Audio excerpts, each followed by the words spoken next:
Hello everyone, welcome to Ming's Warehouse and today we are going to talk about monkeypox. monkeypox का direct relation बंदरों से है। अगर देखा जाए तो monkeypox के कितने केसेस हैं और कहां से निकलकर सामने आ रही हैं, तो monkeypox के लगभग 226 केसेस हैं और 21 देशों में इसे आइडेंटिफाई कर लिया गया है। तो ये जो बीमारी है इसके बारे में हम थोड़ा और डिटेल में जान लेते हैं।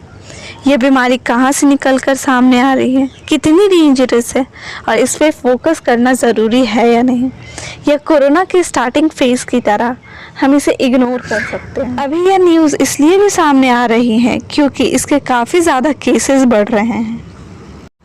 तो चलिए हम देखते हैं कि मंकीपॉक्स क्या है। इसका जवाब WHO देता है कि यह एक ऐसी डिज़ीज़ है जो मंकी वायरस से फैलती है और यह ऐसी डिज़ीज़ है जो जूनोटिक है।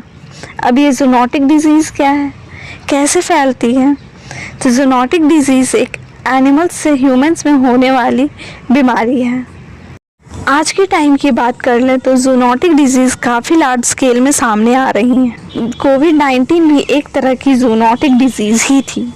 जूनोटिक डिज़ीज़ इसलिए भी इतने लार्ज स्केल में सामने आ रही हैं क्योंकि इन्वायरमेंट में काफ़ी ज़्यादा प्रेशर पड़ रहा है। अगर आज की डेट की बात कर ले तो पॉल्यूशन काफ़ी ज़्यादा बढ़ चुका है, पानी पूरी गंदी हो चुकी है। जैसे यमुना, गंगा की बात कर लेते हैं, मिट्टी पॉल्यूट हो चुका है। या फिर क्यों ना हम फार्मिंग की ही बात कर लें, पेड़ों को काट कर फार्मिंग करना जो बेसिकली ब्राज़ील में देखने को मिलती है। आप लोगों को एक बात जो शॉक कर देगी वो है कि यह बेसिकली सेंट्रल और वेस्ट अफ्रीका में पाई जाने वाली बीमारी है, लेकिन इसकी चौंकाने वाली बात यह निकल कर सामने आ रही है कि यह ओकेजनली किसी भी रीजन में पाई जा सकती है। अभी करीबन 21 देशों से यह बीमारी निकल कर सामने आ रही है। WHO को लेकर बात कर ले तो इसने पहले ही अलर्ट जारी कर दिया है ताकि इसका भयानक रूप जैसे कोविड-19 का देखने को मिला वैसे ना मिले। अगर इसके सिम्टम्स की बात कर लें कि क्या क्या सिम्टम्स हमें देखने को मिलती हैं, तो हमें देखने को मिलेगा फीवर, साथ में ही स्वेलिंग, रैशेस और बॉडी पेन। इसकी कंडीशंस तो तब ख़राब हो जाती हैं जब इसके स्टार्टिंग के फेज़ में आप लोगों को कोई सिम्टम्स ही नहीं दिखाई देता है और आप लोगों को पता ही नहीं चलता है कि वह वायरस आप लोगों के बॉडी में एंटर कर चुका है, आप लोगों को इन्फेक्ट कर चुका है। तो बात कर लेते हैं कि क्या किसी भी पर्सन की डेथ मंकीपॉक्स से हो सकती है।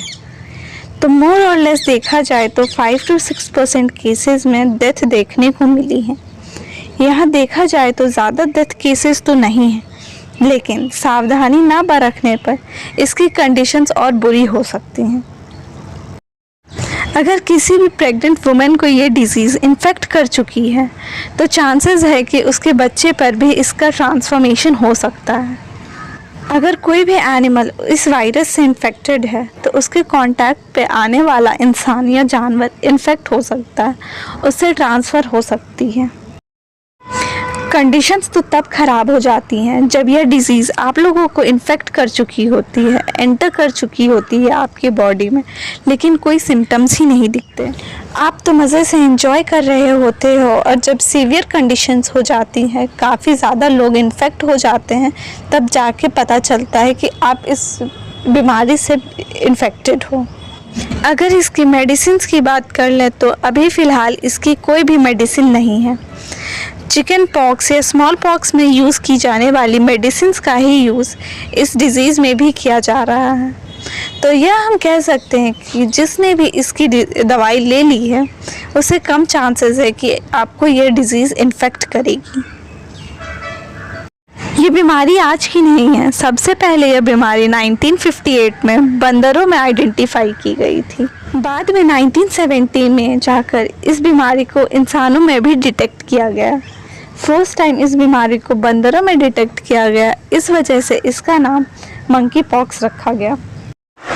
अगर आपको ये वीडियो इन्फॉर्मेटिव लगी हो तो please like, share and subscribe.